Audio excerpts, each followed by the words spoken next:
강원 CBS 라디오 오해피데이 김선일 목사의 반가운 오늘입니다. 저는 소양성결교회를 섬기고 있는 김선일 목사고요. 매주 토요일 낮 12시 5분부터 1시 30분까지 우리 지역의 지도자들 모시고 인터뷰 형식으로 진행하는 시간인데요. 오늘은 최근에 춘천 3.1 전쟁 이야기라는 책을 쓰신 우리 춘천중앙감리교회 정승수 원로장로님 오늘 스튜디오 나와 계십니다. 안녕하세요, 장로님. 안녕하십니까.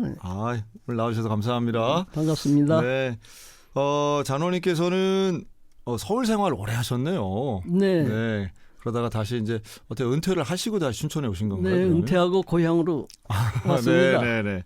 그래서 고향에 오셔가지고 사실 어릴 때의 기억과 경험을 바탕으로 해서 아마 쓰신 것 같은데요. 최근에 쓰신 책이 춘천 3.1 전쟁 이야기. 네. 이 책이 언제 나왔어요, 장로님? 한 2달 전에 나왔습니다. 그러시군요. 네. 이게 저도 사실은 들은 적은 있는데 이게 아마 한국 전쟁 때 네. 북한군을 상대로 해서 춘천에서 아주 중요한 전투를 통해 이렇게 파죽지세 내려오는 걸 좀 막은 이런 전투가 아니었나, 저게 막연하게 그 정도만 들은 것 같은데요. 그렇습니다. 네. 이게 춘천 대첩이라고도 하더라고요. 네, 그 3대 대첩이 있는데 한국 전쟁에 3대 대첩이 있군요. 네. 인천 상륙작전. 그다음에 낙동강 전투. 들어봤어요. 알죠. 그 네. 경상도 분을 아주 중요하게. 네. 우리 이 춘천 대첩인데 두 대첩은 좀 알려져 있잖아요. 알려져 있는데 네. 이 춘천 대첩은 수레바퀴 속에 숨어버렸어요. 아하, 그렇군요. 그런데 이 춘천 대첩이 그러면 3.1 전쟁 이야기인 거 보니까 기간이 3일이었나요? 네, 3일 동안에 이 인민군 2군단이 이 춘천을 점령한 후에 하루 만에 수원까지 가서 1군단이 의정부를 거쳐서 서울을 3일 만에 점령했거든요. 네네. 그러면 원거리에서 포위작전을 해가지고 육군 본부를 멸망시킬 그런 작전이었습니다. 그런데 우리 국군 육사단 7년대 병사들이 열심히 막아가지고 3일을 막았기 때문에 육군 본부가 무사히 부산까지 갔고 그 3일간을 미군이 상륙할 수 있는 그런 여유가 된 아주 대단한 그 전쟁입니다. 그러니까 이제 북한 입장에서 본다면 인민군 이제 1사단은 그냥 내려간 거고. 네, 하루 만에 그냥 의정부에서 서울로 서울서 기다리고 있었죠. 3일 동안에 수원까지 와야만 이게 합동 작전이 되는데 3일을 못 왔죠. 2군단에서. 그 당시에는 뭐 무기도 약하고 물자도 부족하고 했을 텐데 그거 어떻게 막았어요? 그렇습니다. 우리 국군 장병들은 미군이 쓰다 남긴 소총과 대포 그 정도였어요. 네. 탱크 뭐 이런 게 없었습니다. 근데 북한은 벌써 소련에서 많은 전차와 비행기와 곡사포 이런 것들을 준비해가지고 내려왔죠. 결국은 이게 한국 전쟁 큰 틀에서 보면 뭐 하루냐 3일이냐가 뭐 별 차이 안 나 보일지 몰라도 큰 틀에서 보면 이게 되게 중요했던 부분이었나 봐요. 3일이 대단히 중요한 게 뭐냐면은 김일성이가 3일 만에 완전히 적과 통일시키겠다 이렇게 큰 소리 쳤거든요. 그렇죠. 근데 그걸 막아낸 게 이제 우리 춘천이면 그렇습니다. 춘천 대첩이 대단히 중요합니다. 그러면 그 춘천에서 전투가 벌어졌던 곳이 구체적으로 어디였어요, 장관님? 소양강을 중심으로 해서 이 북쪽 우두동은 인민군이 있었고 남쪽엔 이제 우리 국군이 싸웠죠. 그래요? 그러면 지금 우리 소양 2교 그 2교 앞에 보면은 그 안내판이 붙어 있는데 그 미군이 세운 다리라고 이렇게 써 있긴 하던데. 네, 그거는 6.25 후에 임시로 만든 나무다리고요. 나무다리였습니다. 그리고 제1소양교를 보면은 지금도 그 교각에 많은 상처가 있습니다. 그게 그때 포탄을 맞은 자리입니다. 아 그래요? 그 뭐 교각까지 가보는 일은 좀 드무니까. 한번 가보세요. 아 그래요? 네. 그럼 교각에 이렇게 뭐 총알 자국처럼 이렇게 나 있군요. 대포 자국이요? 자국이 많이 아, 있습니다. 그래요? 지금도 그 다리를 보면 피를 흘리고 있는 것 같아요. 아 알고 보니까 이게 보여진 모양이네. 그 가서 네. 봐야 되겠네요. 네, 그 다리에서 어. 수많은 인민군들이 죽었습니다. 아. 그 보험바위라고 이 남쪽에 음. 있었는데 네. 그 보험바위에 바위? 기관총을 2대를 우리 국군이 설치해가지고 네. 바로 들어오는 인민군을 계속 거기서 쐈어요. 그러면 봉이산 이쪽 아닌가요? 그러면? 봉이산 그렇죠. 네, 남쪽 다리 쪽에 네네, 지금은 2차선이지만 그때는 1차선 그랬겠죠. 위에 보험바위라는 큰 바위가 있었어요. 거기가 바로 이 서양교를 내쏠 수 있는 그런 곳이거든요. 그 거기밖에 또 건너올 다리가 없습니다. 한 네네. 군데밖에 없었어요. 그렇군요.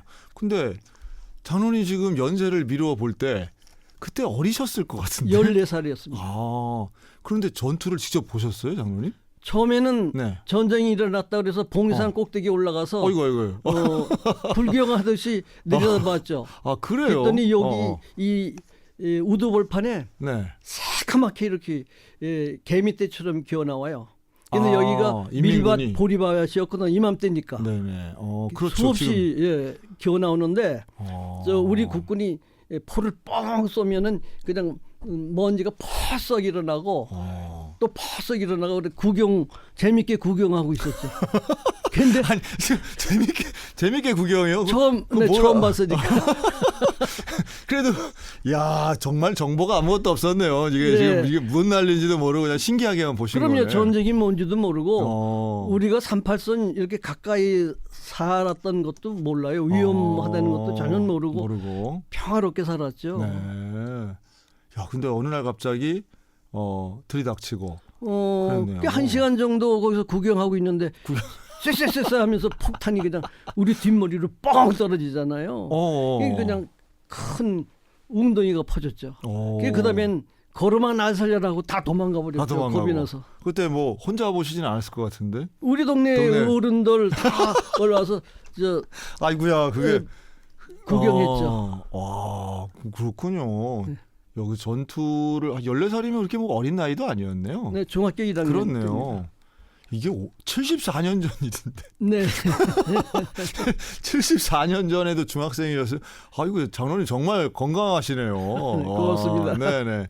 그러면 그때 이렇게 보고 그러면 뭐 무기나 군인들도 실제로 가까이에서 보셨을 텐데. 우리 동네 그 봉이산 밑에 저수장이 있었어요. 수도물 저장하는. 네네. 거기에 한 1분대 정도 국군이 지키고 있었어요. 그래서 저는 이제 책가방 버리고서 이제 그 꼭대기에 올라가면은 그 군인들이 굉장히 저를 귀여해 줬어요. 그땐 제가 예뻤거든요. 그래서 그땐 예쁘셨다고. 예. 지금도 뭐. 네. 그래서 건빵도 주고, 건빵. 캐러멜도 주고, 또 그 군인들이 쓰고 있는 철모, 뭐 이제 탄띠 이런 게 아주 신비스러웠어요. 그래서 그거 구경 가고 거기서 숙제도 같이 하고. 숙제를 같이 해요? 네, 놀아줬죠. 그렇군요. 이거 참 뭐 그러면 이제 국군 입장에서는 춘천에 항상 이렇게 주둔하고 있었던 거네요. 그러면 6사단 7년대가 주둔해 있었죠. 그러면 그 전투 자체가 춘천 대첩이었던 거예요? 장로님 보신 게? 그렇습니다. 그러면 그 3일간 막은 거 중에 첫날을 보신 거네요. 네, 첫날을 보고 그다음에 겁이 나서 이틀 3일은 방공호 속에 가서 꼭 박혀 있었죠. 뭐 그것도 동네 지역에 있는 걸 거 아니에요? 우리 집 뒤에 방공호가 조그만 게 있었어요. 가족들 다 같이요? 우리 가족하고 이웃 집이랑 서너 집하고 같이. 아이고야, 그럼 뭐 그랬다가 결국은 인민군이 다 쳐들어왔잖아요.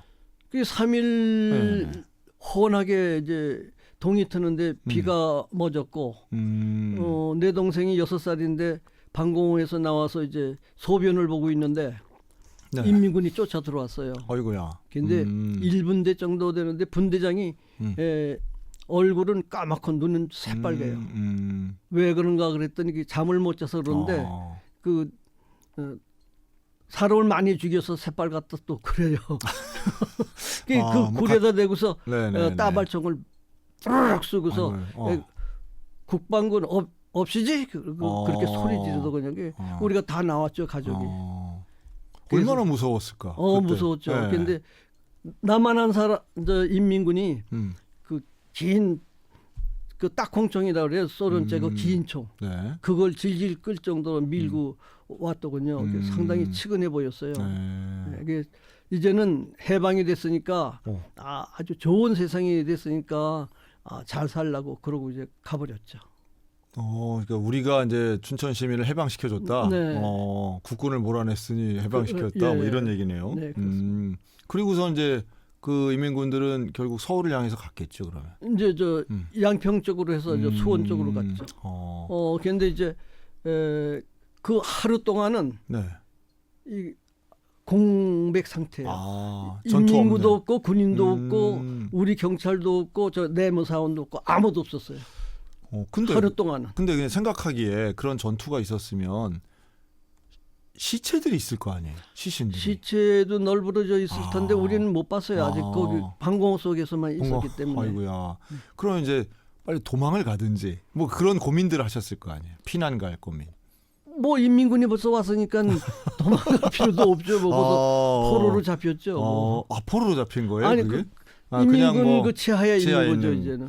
아이고야. 뭐 상당히 혼란스러운 기간이었겠네요. 네, 그래서 그 하루 동안에 사람들이 뭐 물건을 이거 지구 이구 와요. 그게 보니까 그 육사단 7년대 정보부가 네. 지금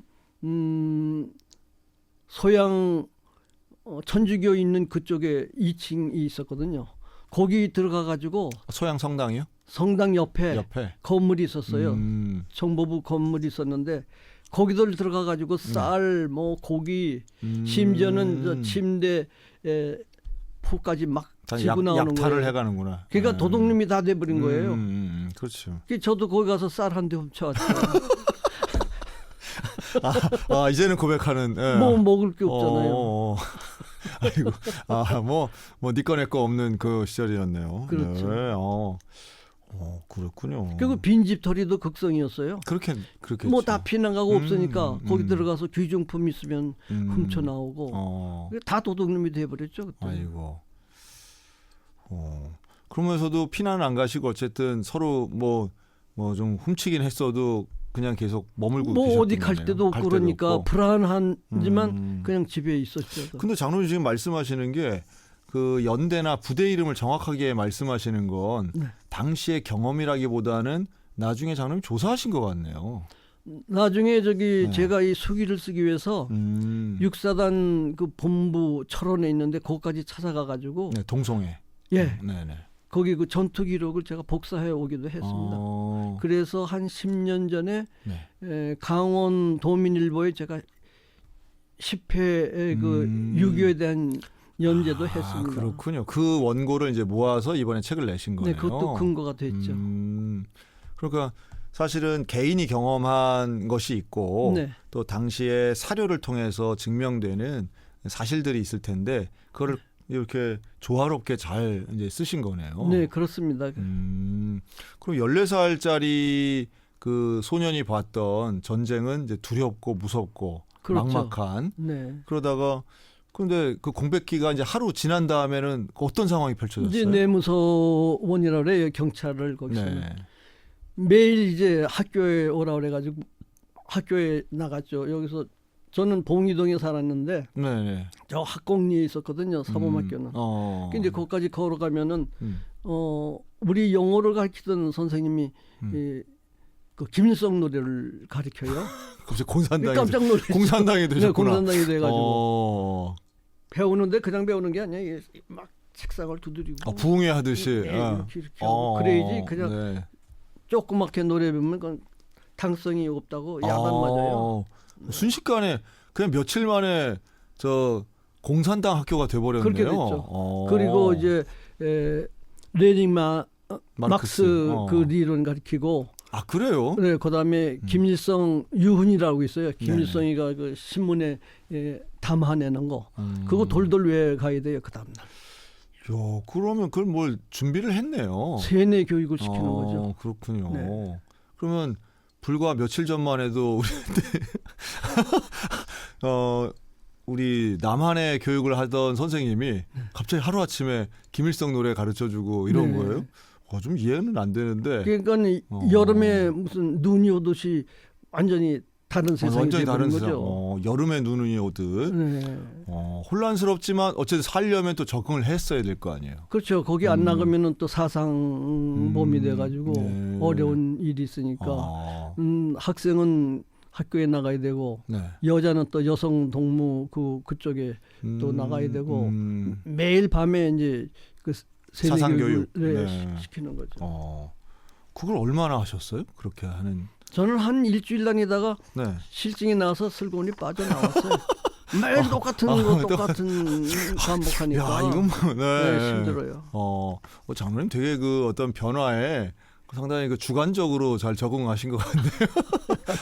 저 도둑질인데 하다가도 나도 하나 가져오면 안 했다 하고 사람 말 가지고 나오고 교육은 받되 한 일주일 뭐 똑같은 거 하니까 또 하시고. 네, 그 아주 너무 실증이 나잖아요. 네.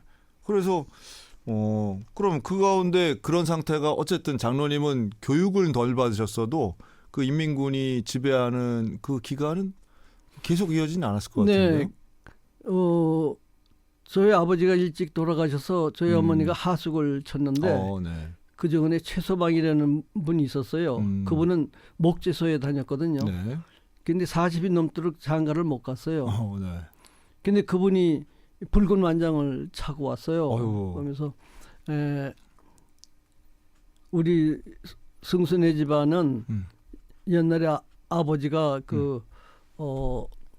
인쇄소를 네. 하면서 이 일제를 많이 도와줬다. 반하는 그런 그 인쇄를 했기 때문에 고생을 그땐 가막소라 그랬어요. 가막소에 가서 고생하셨으니까 감옥사. 네, 그래서 그 인민군 그 군관을 하나 들어왔어요. 그래서 거기 가서 전시물자를 지켜다오. 그래가지고 지금 그 옥천동 그 중앙교회 앞에 네. 그 음식점이 있는데 그게 일제 때 그 가옥이에요. 그걸 우리 가족을 인도해가지고 갔더니 네. 거기는 그냥 뭐 쌀가마 뭐 비단 부잣집이었네. 무슨 옷 네. 이런 걸 전시물자를 다 거기다 압수해서 거기다 싸놓은 거예요. 전시물자 군인들. 전시물자. 네. 그거 지켜달라고 그러는 거예요. 그러면 어쨌든 장로님네 가정이 좀 덕을 보신 거네. 네, 최서방 갑자기 덕을. 수지 맞았죠. 쌀도 없고 그저 쓰레기국 끓여 먹다가 스토리 조금 이상하게 가는 것 네, 같습니다. 갑자기 그냥 부자 된 부자가 느낌이어서 됐다고. 저 동복을 그때까지 입고 네. 있었거든요. 네. 6월이죠, 6월까지. 근데 애각목으로 그냥 교복 싹 해 입고 그다음에 밥도 쌀밥 해 먹고. 쌀밥 드시고요. 네, 근데 그 군관 하나가 거기 지키고 있었어요. 네. 그분 이제 밥을 해드리는데 어머니가 그분만 보면은 벌벌 떠는 거예요. 손이 벌벌 떨리고 간도 짜게 하기도 하고 저기 밥도 설게 하기도 하고. 잘하던 것도 이제 긴장이 되니까. 네, 그분만 보면은 이게 겁이 나는 거야. 네. 그래서 한 달 만에 거기서 또 쫓겨났죠. 아이고. 뭘 오래를 잘 안 하시네. 그냥 뭐 짧게 하시네. 네. 군수 물자 지키던 일을 한 달 만에. 네. 그럼 원래 그냥 본래 집으로 돌아오셨겠네요. 본래 또 집으로 돌아서 가난하게 됐죠. 한 달간 반짝하게 네. 하셨네요. 뭐 지극히 개인적인 경험이시긴 한데, 근데 그런 거를 하면서도 그럼 장로님은 이제 14살, 15살 요때니까 뭐 하여튼 학교를 또 가셔야 될 거 아니에요. 그 인민군 시절에는 가지 않고 그냥 않고, 있었고. 네. 네. 그러면 그때 국군들은 다 그냥 내려가서 그 다음에 안 돌아왔어요?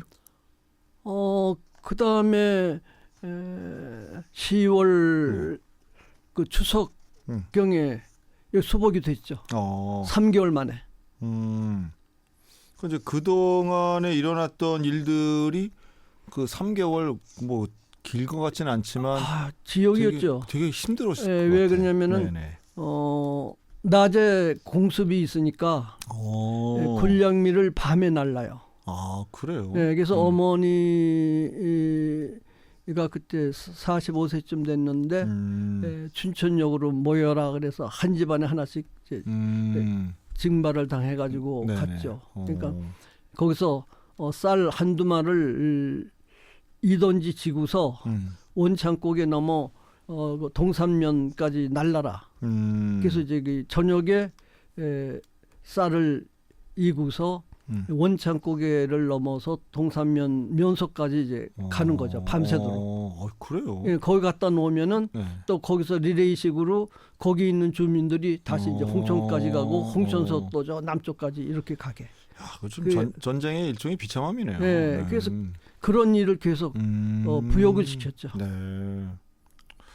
그렇군요. 그리고 아까 그 말씀하신 그 국군들이랑 친하게 지냈던 분들 중에 나중에 또 다시 만난 분도 있다면서요? 네. 그 우리 누나가 있었는데 18살쯤 되는 누나가 있었는데 그 고중사라는 분이 이제 나를 통해서 그 정수장에 올라가기 전에 우리 집에 들렸다가 누나하고 얘기도 하고 올라가고 그랬거든요. 네. 근데 이제 완전히 헤어졌는데 일사후퇴 때 1월 4일경인가 갑자기 우리 집에 오더니 짐을 싸라는 거예요. 그래서 얼떨결에 이제 짐을 싸가지고서 그땐 토요다라고 일본 그 차지 우리 국산은 없었어요. 거기 올라탔죠 우리 가족이. 그게 포장을 가리고서 이제 원창고개 넘어가지고 홍천까지 갔어요. 그랬더니 도저히 더 못 싣고 갈 테니까 여기서 내리시오. 그래가지고 우리는 거기서 내리고 그 군인들은 남쪽으로 그 일종의 가버렸죠. 피난을 시킨 건데. 네. 그 고맙죠. 거기까지 대답. 그런 분도 있고. 네. 그 홍천에서는 뭐 하셨어요? 그렇게?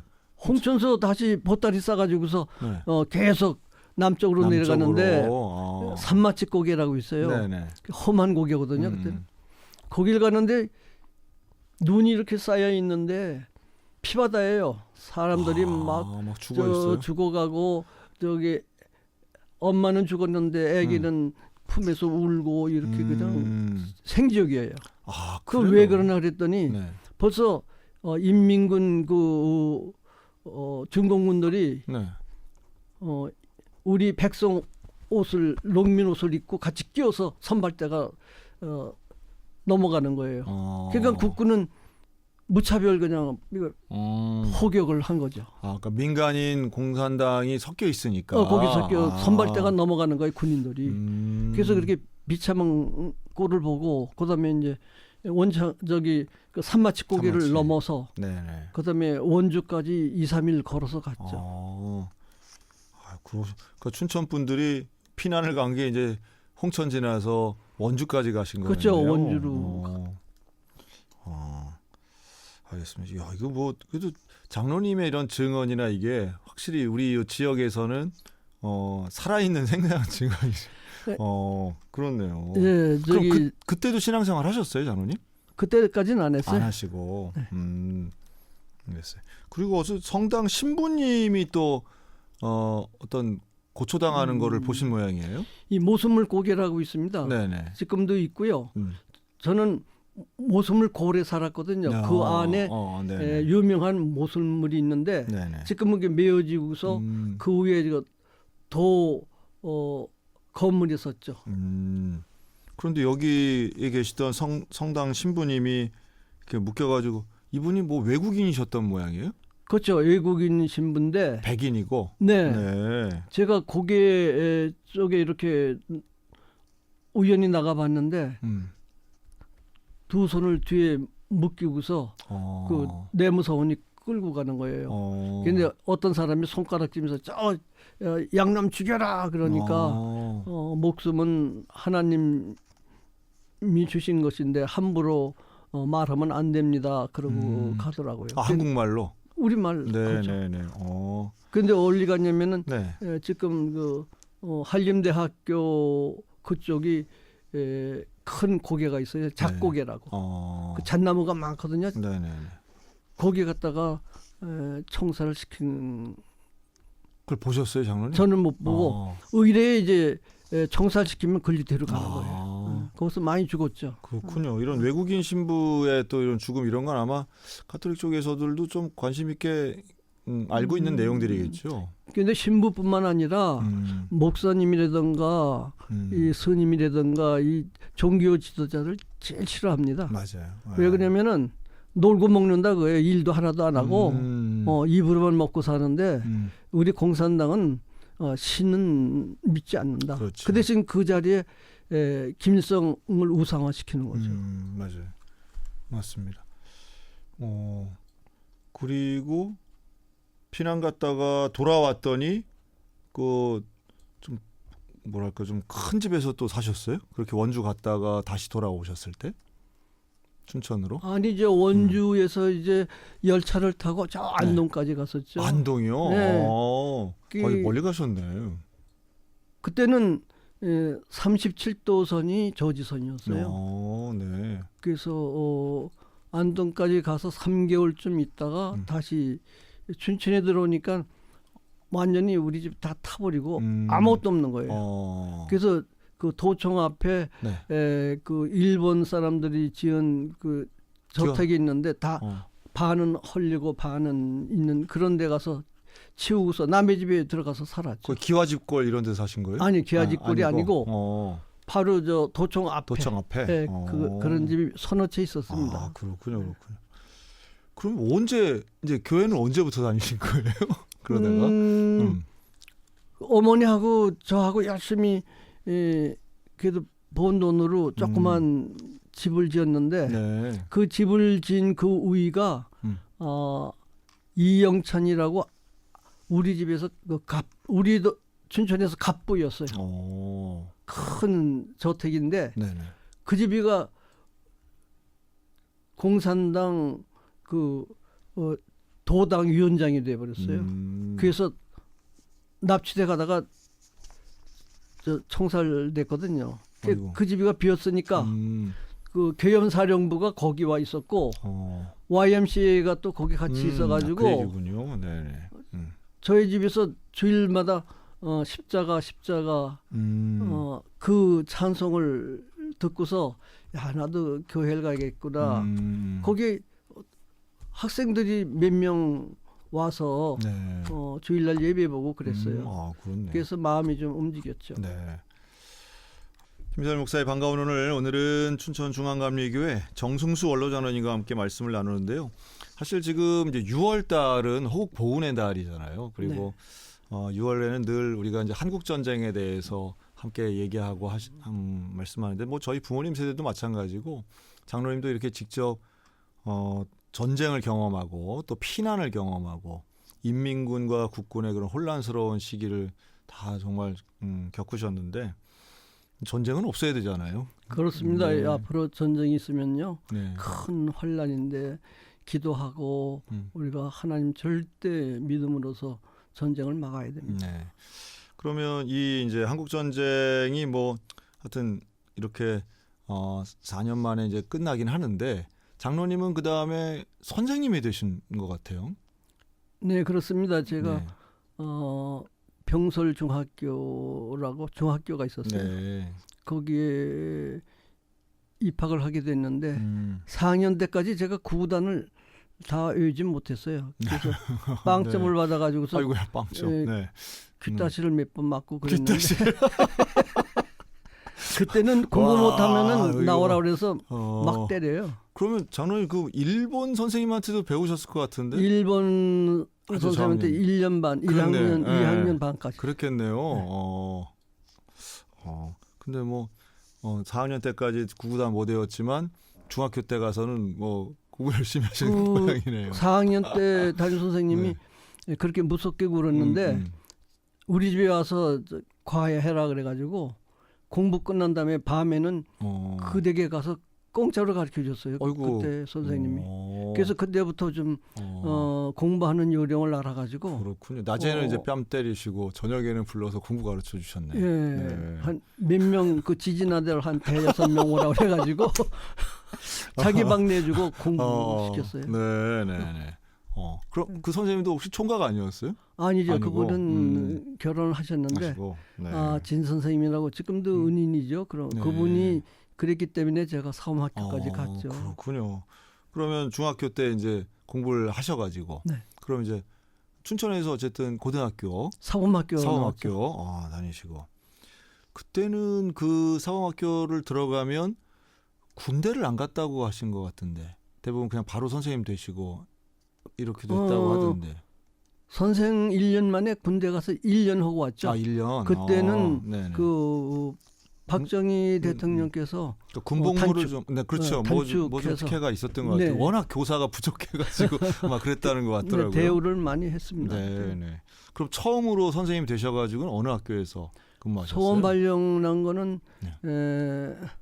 56년 4월 1일로 홍천 네. 그 내면 창촌이라고 있어요. 창촌리 아주 깊은 산골인데요. 네네. 거기에 창촌 초등학교에 발령 났었죠. 그게 이제 초임이시네요. 네, 거의 초임입니다. 그러면 그게 되게 이제 시골인데 네. 그때도 근데 그 시골에도 애들은 많지 않았었나요? 애들이 1학년서부터 6학년까지 그저 한 반 정도 30 대여섯 명. 네. 그러면 그게 학교예요? 분교예요? 학교입니다. 거긴 학교? 창천 면 소재지니까. 네. 네, 거긴 학교죠. 그래도 처음에 했던 초임지는 좀 기억이 많이 나실 것 같은데. 초임지가 제 잊을 수가 없죠. 그렇죠. 네. 그때 그 어린이들이 지금 다 80이 됐겠네요. 거의 80이죠. 저하고 같이 늙어가지고. 그렇군요. 그래서 그때부터 이제 선생님의 길을 이제 가셨는데 교사의 길을 네. 그로부터 40년 넘게 하셨어요. 저는 42년 했습니다. 어디 뭐 지역도 다양하게 하셨겠네요, 저는. 처음에는 이제 창천 초등학교 갔다가 네. 그다음에 좀 잘못 보여가지고 원자 분교장으로 쫓겨갔다가 거기서 네. 9개월 있다가 영장을 받아가지고 군대 잠깐 가시고. 네, 군인 갔죠. 네. 그것도 하나님의 은혜예요. 내가 볼 때는 네. 그 면장 댁에 그 우리 어머니하고 둘이 그 문칸방에 있었는데 그 처녀가 있었어요. 17번 처녀가. 네. 근데 네. 그 처녀하고 결혼하라고. 갑자기 처녀 얘기를 하셔가지고. 네. 네. 제가 야, 이 70년 전 얘기인데 이게 지금. 네. 그 교장이 교장실로 불러가지고 네네. 왜 그러냐면 면장이 그 기성회장이었거든요. 학교에. 학교에서는 좀 권력이 있으신 분이었네요. 예, 그 처녀하고 결혼하면 어떠냐 그래서 싫다고 그러니까 왜 싫으냐고 자꾸 물어보는 거예요. 그래서 그거 잠못 말했죠. 제가 말상이 돼서 싫다고 그러니까. 아주 저는 그냥 직선적으로 이렇게. 그땐 철이 없어서. 네. 그 다음에 원자분 교장으로 쫓겨갔죠 그때. 야, 이게 뭐 거절도 그렇지만 또 그렇다고 해서 또 쫓아내시는 분들도 그렇고 아주 지금 생각하면은 상당히 인간적이네요. 저기 개인 사정으로 그 좌천시키면 안 되죠. 네. 그렇다고. 어쨌든 그분도 뭐 어디선가 잘 살고 계시겠죠, 그 처녀. 지금 서울 와서 잘 살아요. 아세요? 어떻게 사시는지를? 네, 그 소식은 듣죠. 소식을 듣는다고요? 네. 말상이었지만 이제 잘 사시는 걸로 알겠습니다. 근데 자는 기억력이 되게 좋으시네요. 뭐 생생하죠, 뭐. 네, 그리고 아주 뭐 거침없으시네요. 네. 알겠습니다. 그래서 이제 분교장으로 쫓겨갔는데 그거 30리길이에요. 그때는 버스도 없고 뭐 아무것도 없는데 그 교회는 나와야 되지 않습니까? 그 창천 감리교회라고 그 면소재제 있어요. 그래서 이제 거기서 주일날이면 걸어서 창천까지 오려면 한 1시간 더 걸리죠. 그럼 이제 와서 예배 보고 오후에는 또 어린아이들 예배까지 봐야 돼. 주일학교. 그러셔야죠. 주일학교 예배까지 보고 집으로 가면은 기진맥진해서 한 3시 이후가 되거든요. 점심은 굶고. 그때는 점심을 안 해줬어요. 가난하기 때문에. 오다가 풀밭에서 이제 냇물 한 잔 이렇게 손바닥으로 떠 마시고 풀밭에서 기도하는데 그때 이제 부르던 노래가 이 내 갈 길 내 평생 가는 길 이거 이 노래를 불렀어요. 힘이 나요 그때는. 그리고 이제 내 갈 길 멀고 밤은 깊은데 그 까마득해요. 그때는 아무런 그 희망이 없어요. 네. 근데 거기서 도저히 나올 수가 없어요. 돈도 없고 백도 없고. 참 젊은 나이셨는데 네, 믿는 건 하나님밖에 없는데 도해주로 나가고 싶은데 나올 수는 없고. 근데 의외로 갑자기 그 군인 영장이 나왔잖아요. 12월에. 그래서 하나님이 빼주시더라고요 바깥으로. 그래서 거기서 나왔어요.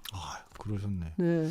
춘천 3.1 전쟁 이야기를 쓰신 우리 정승수 원로장로님과 일부 말씀을 나눴는데요. 우리 아주 6월에 딱 맞는 한국 전쟁의 산 증인 그리고 춘천 홍천 지역의 전투에 뭐 군인으로 참전하신 건 아니지만 그걸 다 목격하시고 목도하시고 그리고 전쟁 직후에 이제 선생님이 되셔가지고 그리고 전쟁 끝난 다음에 군대 입대하셨는데 그때 군대는 뭐 거의 전쟁하는 군인이나 다름없지 않았나요? 그렇습니다. 제가 엄격했을 것 같은데. 12월에 논산훈련소에 갔는데 그 연대가 처음 창설해가지고 막사만 있지 그냥 진창이에요. 논산은 그게 흙바닥이에요. 그래서 질적질적하고 그냥 흙이 그냥 많이 묻죠. 12월에 갔기 때문에 고생을 좀 했습니다. 이제 그리고 이제 군 전역 후에는 학교로 이제 복직을 하셨겠네요. 네. 그러면 그때는 어느 지역에 있는 학교로 가셨어요? 여기 춘천에 있는 강촌의 그 남산 초등학교 그리 복직을 했죠. 그 친구들을 2년 반을 가르쳤어요, 제가. 같은 어린이들. 4학년 2학기부터 6학년까지 가르쳤는데 54명이었어요. 남녀 합해가지고. 근데 그 친구들이 지금도 1년에 한 번씩 동창회 하는데 저를 꼭 초대해요. 그래요? 며칠 전에도 동창회했는데 저를 초대해서 제가 갔었죠. 장로님 지금 눈빛 보니까 그 54명 순서대로 이게 출석부 이름 기억하실 것 같은데? 다는 기억 못하지만 몇 명은 기억을 하고 그때는 너무 내가 지나치게 한 것 같아요. 아이들 그 학력을 올리기 위해서 육사에서는 등수별로 뒤에다가 명찰을 쭉 붙인다는 말을 듣고서 1등부터 50몇 등까지 그 명패를 매일 바꾸는 거예요. 매일 시험 봐가지고 매일 그 점수대로다가 바꿨는데 지금으로 생각하면은 그 맨 밑에 애들 한 10명 정도는 안 붙여도 되는데 괜히 너무 했구나. 지금 걔네들 보면 미안해요. 뭐 그때 당시니까 뭐 그래도 됐었던 분위기였겠죠. 뭐 아무 소리 못하고 아이들 뭐 벌 줘도 학병들이 와서 고맙다고 그러죠. 뭐 항의하고 그러지 않습니다. 그러면 그때 붙였던 뭐 하위는 그렇다 치고 그 54명 다 잘 되셨을 것 같은데요, 많이들. 거기서 12명이 이 춘천 중학교하고 춘천 여자중학교 시험 봤는데 다 합격했어요. 12명. 그거 그때 당시는 대단한 일이었을 것 같은데요. 그 유학한다 그러죠. 그쪽이 시골 학교였거든요. 그렇죠. 그래서 제가 거기서 이제 다른 데로 갈 때 학부형들이 그때 그 금따찌 시계라고 비쌌어요. 얇은 거. 그래서 그거 하나 선물로 주대요. 금딱지 시계. 근데 왜냐하면 54명 중에 12명 춘천에 있는 춘천중학교 춘천여고 갔다면 그거 대단한 거죠. 네, 저는 합격했습니다. 열정이 있으셨네요. 매일 가리방이라고요. 그때는 새에다가 이렇게 해가지고 가리방 긁고 그러고 또 밤에는 제가 숙직실에 있었거든요. 총각이니까 걔들 불러다 또 과외시키고. 제가 볼 때 장로님 혼도 잘 내셨을 것 같은데. 혼도 냈죠. 저는요 딱 들어가서 다 눈동자가 나한테 딱 들어와야지. 한음에도 한음 파면은 오라 그래서 그 벌 받는 거예요. 벌이 그냥 부드럽게 안 주셨을 것 같은데. 회초리로 때렸죠. 뭐. 지금 그러면 큰일 나. 그러니까. 그래도 그 친구들이 고맙다고 지금 고맙다고. 절 찾아오는 거예요. 네. 그 10년 미치니까 저하고 같이 늙어요. 10년 차이밖에 안 나는 거예요. 그렇죠. 야, 예, 맞네요. 저는 초등학생인데 10년 차이밖에 안 나. 24살 때고 네. 그 친구들은 14살, 13살. 13살이니까. 예. 야, 그럼 저는 요즘에 왜 교권이 추락하고 학교에서 참 어려움들 많이 당하시잖아요. 네. 뭐 교감 선생님이 막 애들 초등학생한테 막 맞고 이러는 거 보면 정말 억장이 무너지시겠네요. 아, 정말 큰일 났어요. 이 교육이 무너지면 나라가 망합니다. 예. 네. 권위 너무 많은 것도 좀 문제긴 한데 지금은 너무 없는 것 같아서 상호 존중 자체가 잘 안 된다. 네, 교육이 살아야 국가가 사는데요. 예, 참 큰일 났습니다. 기도해야 돼요. 네. 근데 어쨌든 장로님은 그렇게 이제 일반 초등학교 교사를 하시다가 장학사가 또 되셨어요. 예, 그것도 이제 네. 제가 춘천에서 이제 남산학교를 거쳐서 천전학교에 왔다가 여기 네네. 신동학교에 와서 한 1년 있는데 다 요 근처네요. 네, 지금은 예. 다 좀 가까운데. 예, 갑자기 그 교육청에서 미술 교육을 가라 그래요. 서울로.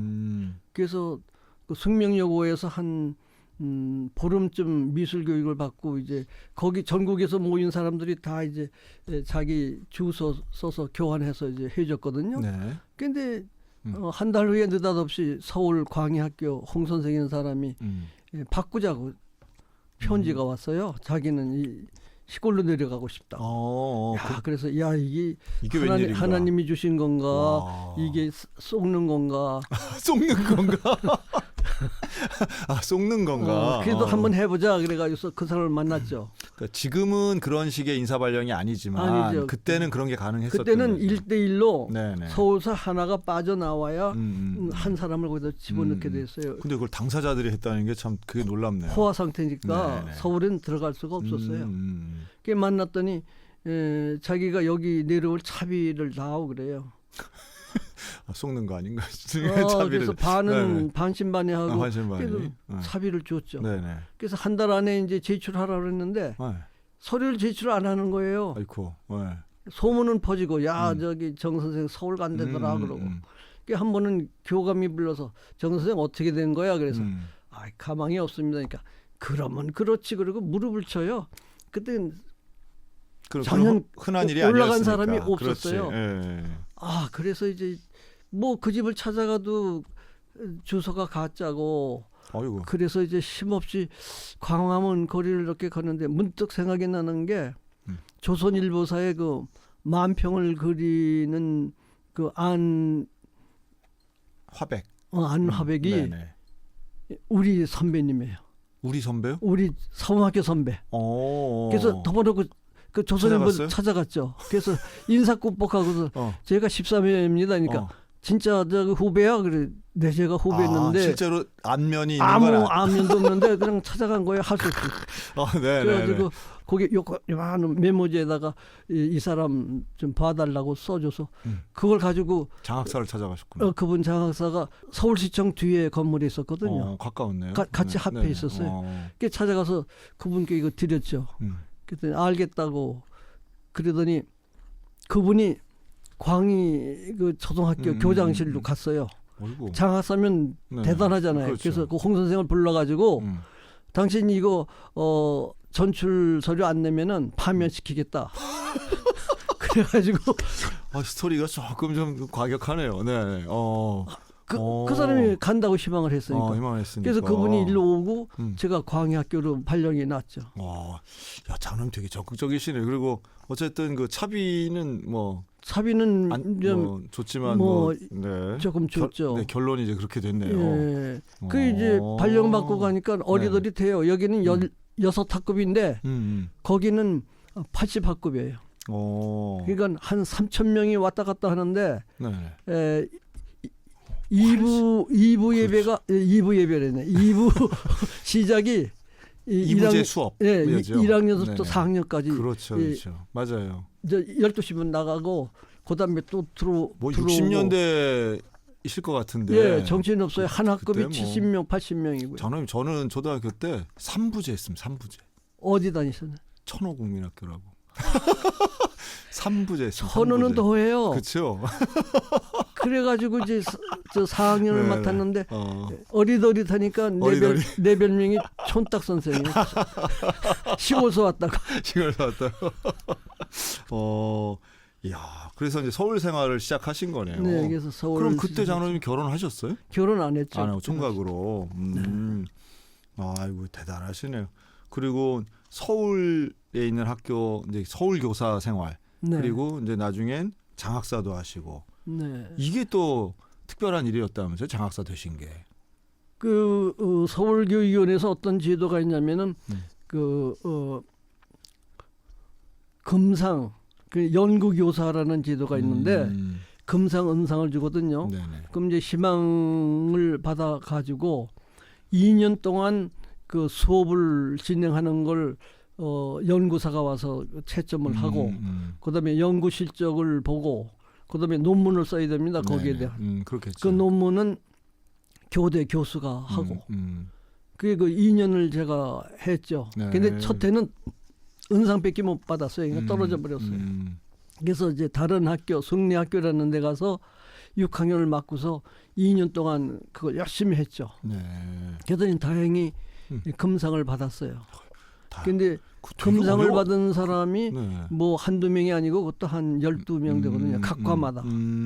근데 우연히 저의 선배님이 칠해되는 선생님이 계신데 그분이 나를 어떻게 잘 봤는지 그분 그 동기가 치안국 저 인사과장이에요. 경무관. 네. 그분께 저를 소개를 했어요. 그래서 그분 한번 가봐라 그래서 그냥 치안본부에 찾아갔죠. 뭐 안면도 없는데. 그래서 제가 왔습니다 그랬더니 그 자리에서 부교육감한테 전화 걸어가지고 네. 이 정 선생 그 장학사로 추천한다고.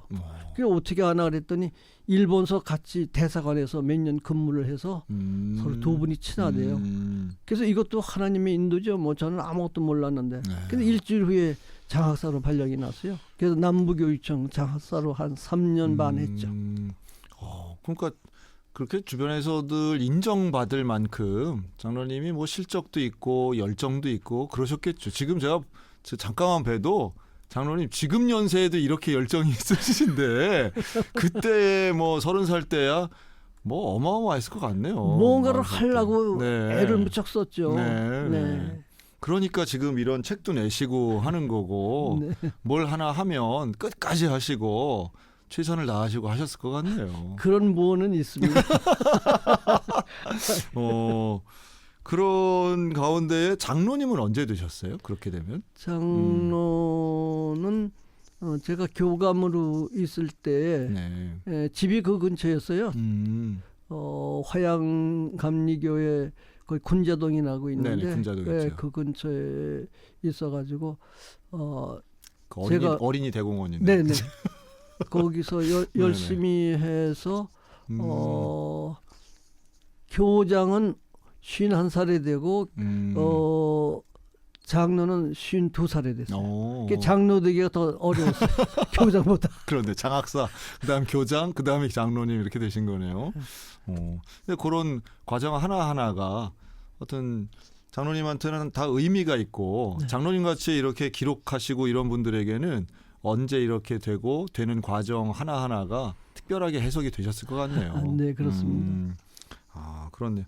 그럼 이제 그렇게 해서 이제 은퇴하시고 현재 거의 뭐 90 가까운 연세신데 지금 되게 건강해 보이세요, 장로님. 다 하나님의 은혜인데요. 네.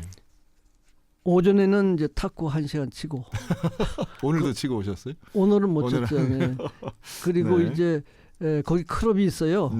그래서 커피 한 잔 먹으면서 서로 이제 말도 서로 주고받고 그 오후에는 좀 쉬었다가 글도 쓰고 또 새벽 4시쯤 일어나서 이제 글을 좀 쓰죠. 그렇군요.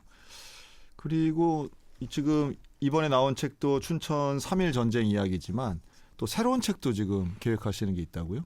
네. 동해야 놀자. 그래가지고 네. 송강 정철 선생님이 관동별곡 유명하지 않습니까? 네. 그 문구를 넣고 그 고속적이면 뭐 예를 들어서 경포대면 경포대 네. 여기에 대해서 제가 갔다 온 체험과 그 제가 반드시 가면은 사진을 찍습니다. 그거를 지금 거의 다 썼습니다. 300페이지. 그러니까 장로님 버전의 영동 지역의 문화유산 답사 같은 거네요. 네, 그런 겁니다. 그리고 옛날 사람들이 그린 네네. 김홍도나 정선이 그린 그 옛 그림들이 많거든요. 네네. 그거를 거기다 넣고 그렇게 지금 쓰고 있습니다. 근데 지금 초고만 300페이지세요? 네, 300페이지. 대단하시네요. 아이고야. 저는 정말 옛날 말로 보면 정말 승부욕 있는 선비 같으시네요. 할 일이 없으니까 그래도 열심히 해야죠. 그 어떻게. 알겠습니다. 하여튼 오늘 책도 이 춘천 3.1 전쟁 이야기도 이게 지금 300페이지가 넘어가는 거의 350이 넘네요. 그리고 장로님이 직접 그림도 그리시고 앞으로도 건강하게 저술 활동 잘 해주셨으면 좋겠습니다. 감사합니다. 목사님 아주 건강하세요. 장로님과 인사 나누도록 하겠습니다. 오늘 나와주셔서 감사합니다. 네, 감사합니다.